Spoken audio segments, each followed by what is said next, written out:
once in a while, minascan ko yung mga preachers. Sabi ko lang po yung One. I cook pork beef. Pero siya magaling yun, si ano, bata. My habit. Mahusay. Dati parang Three. staff nila si Bong eh.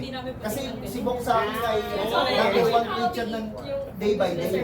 I just like spices and like, whatever. That is, I don't know, Conde, sorry. Bread of Life. Bread of Life. Si Butch Conde. Number one siya ni Butch Conde dati, parang number two person niya. Mahusay talaga, sikat sa Valenzuela yan. Tama na.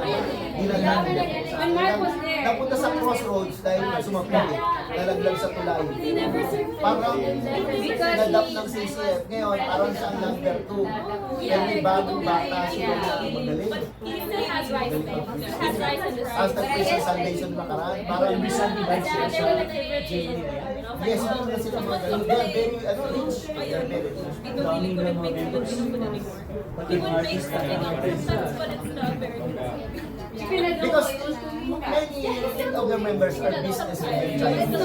So, ang ginagawa nila, for example, mga business owner, lahat ng mga members ng mga kaya nila, binabible study nila, pinapalit nila sa mga small group, big groups nila. Ang kaganda sa kanila, they are big, pero they are very small through cell groups.